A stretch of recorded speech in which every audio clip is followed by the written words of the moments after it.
গৌসুল আজম আব্দুল কাদের জিলানী রহমাতুল্লাহ আলাইহি স্মরণে বানসারামপুর দরিয়া দৌলত কান্দিপাড়া মরহুম শিশু মিয়ার বালুর মাঠ প্রধান অতিথি জনাব এম এ খালেক পিএসপি জাতীয় নির্বাহী কমিটি বিএনপির সদস্য, সভাপতি জনাব মোহাম্মদ নুরুল ইসলাম খান সাহেব, জনাব জাহাঙ্গীর হোসেন সাহেব, প্রধান মেহমান জনাব হেলাল উদ্দিন সাহেব, SHZ শুকরি সেলিম চিশতি সাহেব, জনাব আব্দুল হক সরকার সাহেব, বিশেষ অতিথি জনাব মেজবাউদ্দিন সাহেব, জাহিদুল হাসান জুলু সাহেব, রুবেল মেম্বার ও মমিনুল হক। আমার পূর্বে আলোচনা করেছেন বাংলার আলোড়ন সৃষ্টিকারী সুমধুর কণ্ঠের অধিকারী আবুল উলায়া দরবার শরীফের খলিফা মাওলানা আতিকুর রহমান সাহেব। বক্তব্য রেখেছেন বানসারামপুর হাফিজিয়া মাদ্রাসার প্রধান শিক্ষক জনাব মাওলানা হাবিবুল্লাহ কাদরী সাহেব মাদ্রাসুল্লাহ আলী, মাওলানা মুফতি হেলাল আহমদ, মাওলানা উমর ফারুক, মাওলানা সাজ্জাদুল ইসলাম সাদ্দাম, মাওলানা মুফতি আমানুল্লাহ আমান, মাওলানা মোহাম্মদ উমর ফারুক রেজবি, মাওলানা কারিম মুখলেস সিকদার সাহেব সহ অনেক অতিথিবৃন্দ মাহফিল পরিচালনায় আনিসুর রহমান হানিফ রেজবি পাহাড় পাড়াতুলি। এখানে অনেক দরবারের অনেক অতিথিবৃন্দ রয়েছেন। যে আল্লাহ রাব্বুল আলামিন আমাদের সকলকে আজকের আজিমুশান সুন্নি মহাসম্মেলনে আসার সুযোগ দিয়েছেন, এই জন্য শুকরিয়া তান সকলে পড়ুন আলহামদুলিল্লাহ। লাখ কোটি দরুদ ও সালাম ওই নবীর নূরানি কদম মুবারকে, যিনি হায়াতুন নবী, নূর নবী, গায়বের খবর দেনেওয়ালা হুজুর পুর নূর সাল্লাল্লাহু আলাইহি ওয়াসাল্লামের উম্মত হিসাবে আল্লাহ পাক আমাদের সকলকে কবুল করেছেন, এই জন্য শুকরিয়া দান সকলে আবারও করি আলহামদুলিল্লাহ। ভাইরা আমার, আপনারা দেখছেন আজকের মাহফিলের শিরোনাম হচ্ছে গৌসে পাক আব্দুল কাদের জিলানী গিলানী আল হাসানি ওয়াল হুসাইনি রাদিয়াল্লাহু তাআলা আনহুমের স্মরণে। বান্দা বান্দাই থাকে, কিন্তু কিছু কিছু বান্দা থেকে আল্লাহর বন্ধু হয়ে যায়। বলুন না সুবহানাল্লাহ। তো বান্দা থেকে বন্ধু হতে গেলে কিছু কোয়ালিটি অর্জন করতে হয়, কিছু কাজ করতে হয়। আপনি প্যান্ডেলটা সাজাবেন, বাঁশ আনতে হবে না? আনতে হবে, পর্দা আনতে হবে, এরপরে পরিবেশ, তারপরে হুজুর আসবেন। তো আপনিও যদি আল্লাহর প্রিয়তম হতে চান, আপনার অল বডিতে ভিতরে বাহিরে কিছু ডেকোরেশন লাগবে। এই ডেকোরেশন যদি না থাকে তাহলে আপনি কিন্তু বান্দাই থেকে যাবেন, বান্দা কিন্তু আর বন্ধু হতে পারবেন না। ডেকোরেশনটা কি?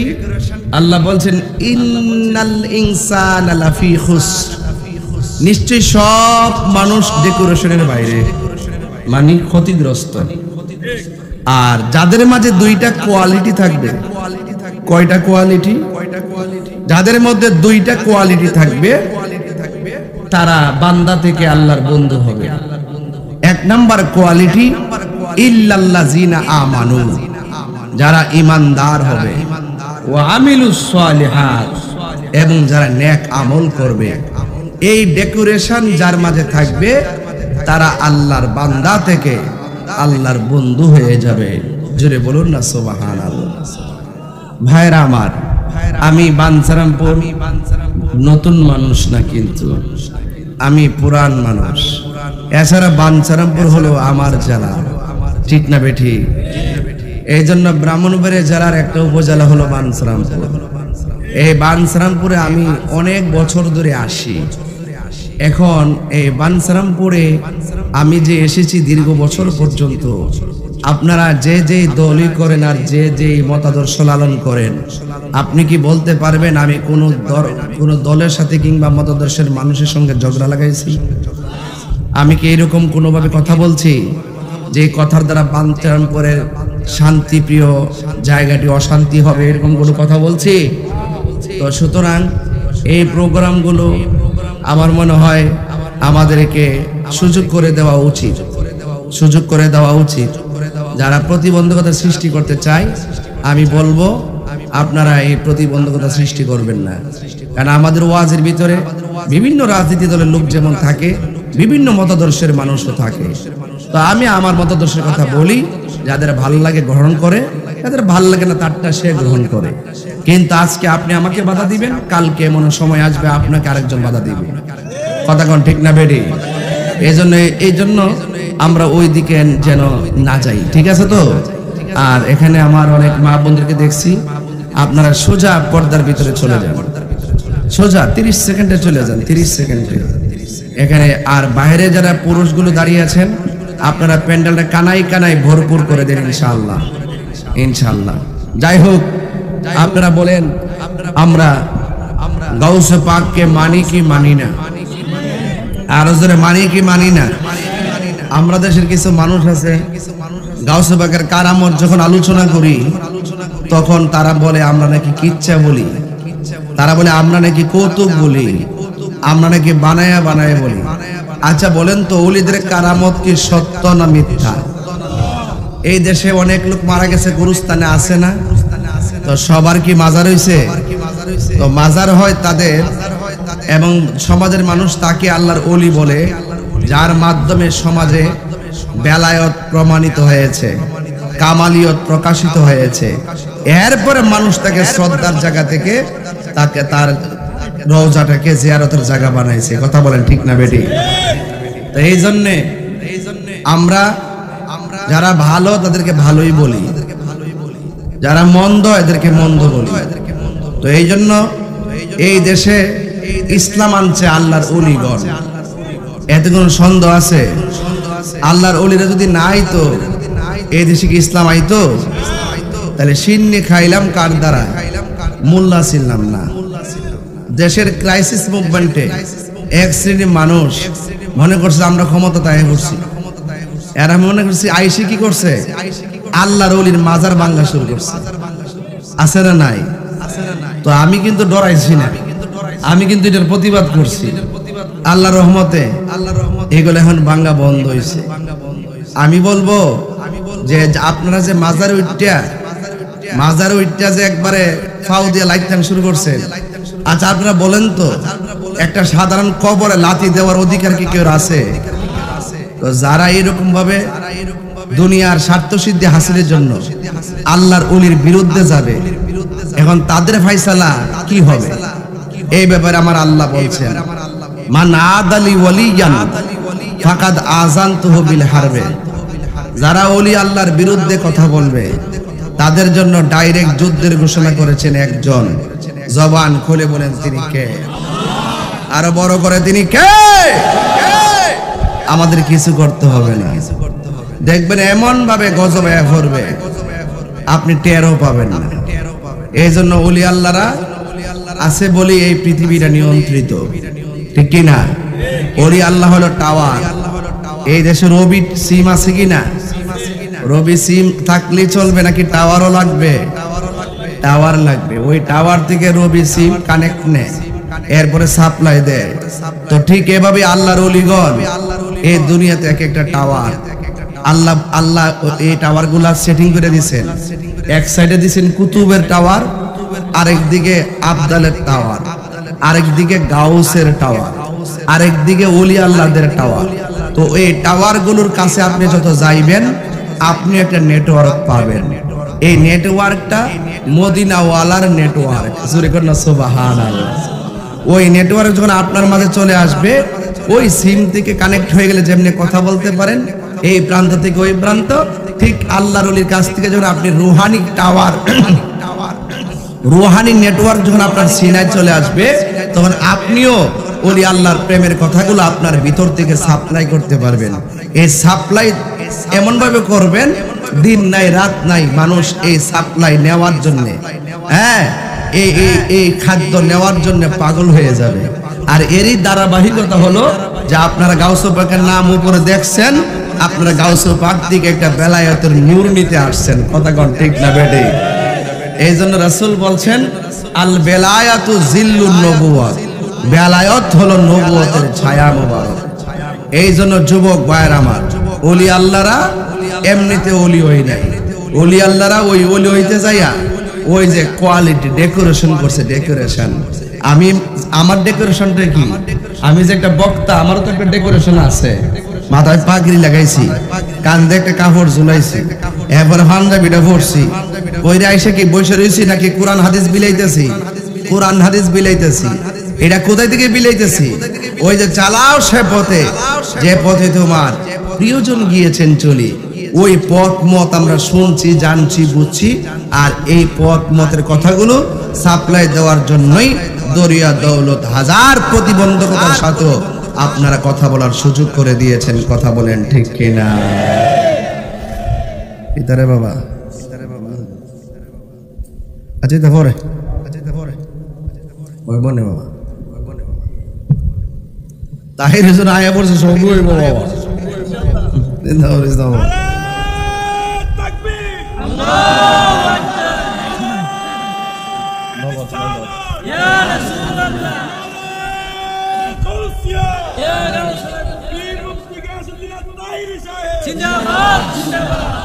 তাইলে হুজুর গাউসুল আজম আব্দুল কাদের জিলানী তিনি ওলি, তিনি কি? এবার আসেন আসল কথা কইয়া দিই। তিনি কিন্তু আমরা তথাকথিত দেশের মধ্যে যে ওলি আল্লাহ এরকম না। আমার দেশের ওলি আল্লাহ হইতেছে তারা রিয়াজতের মাধ্যমে। কিসের মাধ্যমে? আর আব্দুল কাদের জিলানী রহমতুল্লাহ দুনিয়াতে আয়েশা রিয়াজতের মাধ্যমে ওলি হইছে না, উনি মায়ের পেট থেকে ওলি হইয়া দুনিয়াতে আসছে। এটারে বলা হয় মাদার জাত ওলি। এটা কি বলা হয়? মাদার জাত ওলি।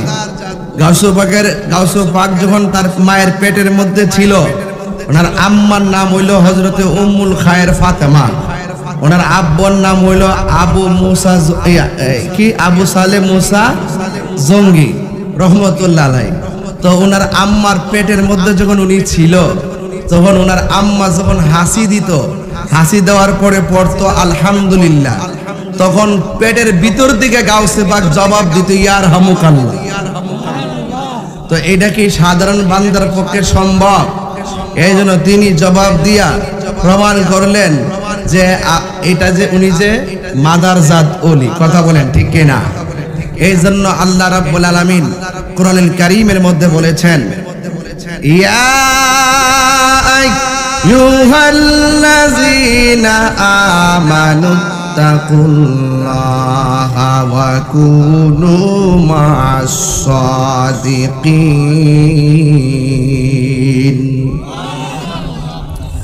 আল্লাহ রাব্বুল আলামিন বলেন, হে ঈমানদারগণ, তোমরা আল্লাহকে ভয় করো।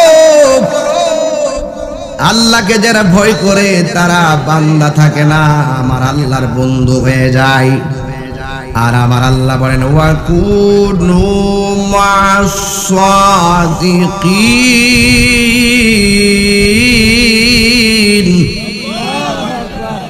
ভিতরে সাউন্ডটা তো বাজে, মনিটরটার বক্সটা। আল্লাহ রাব্বুল আলামিন বলেন, হ্যাঁ ঈমানদারগণ, তোমরা আমি আল্লাহকে ভয় করো।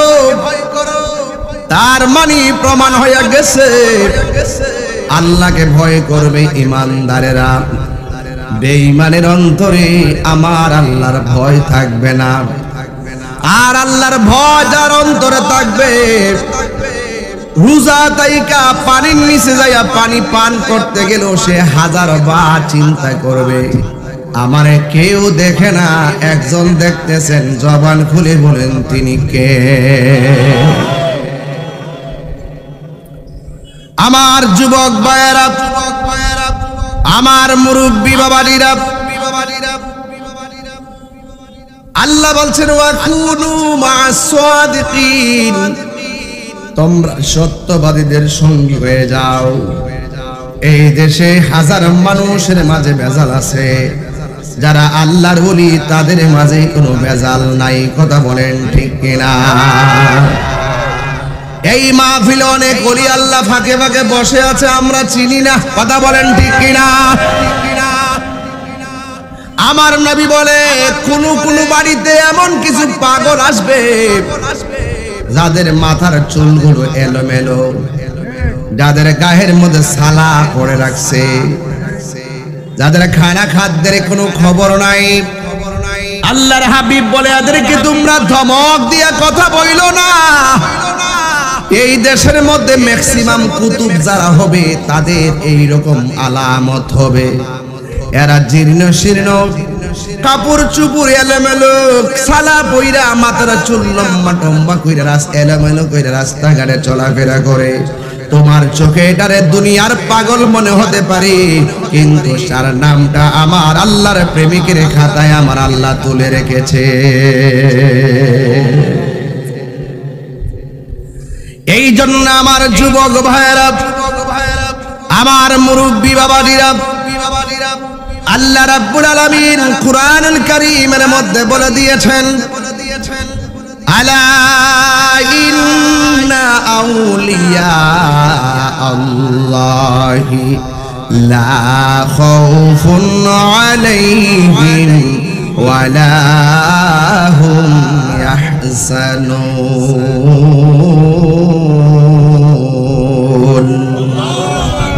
আল্লাহ রাব্বুল আলামিন বলে সাবধান, নিশ্চয়ই আমি আল্লাহর বন্ধু যারা হবে এদের দুনিয়াতে কোনো ভয় নাই, আখিরাতে কোনো চিন্তা নাই।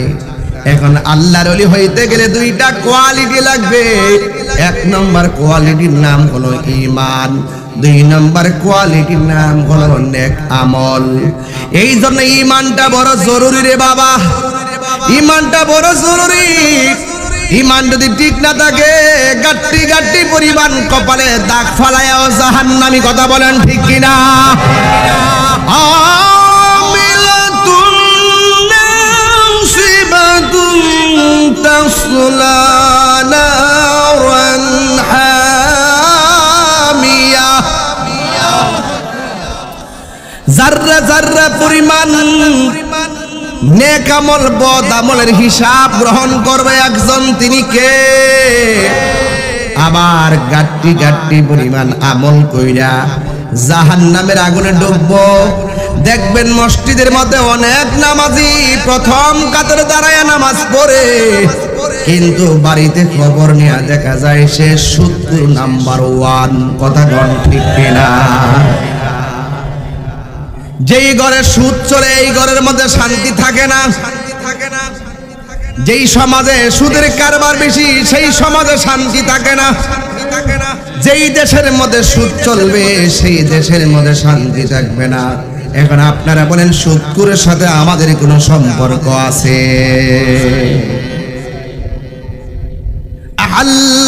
আহাল্লাল্লাহুল বাইআ ওয়া হাররামার রিবা। আল্লাহ রাব্বুল আলামিন ব্যবসাকে হালাল করেছেন, সুদকে হারাম করেছেন।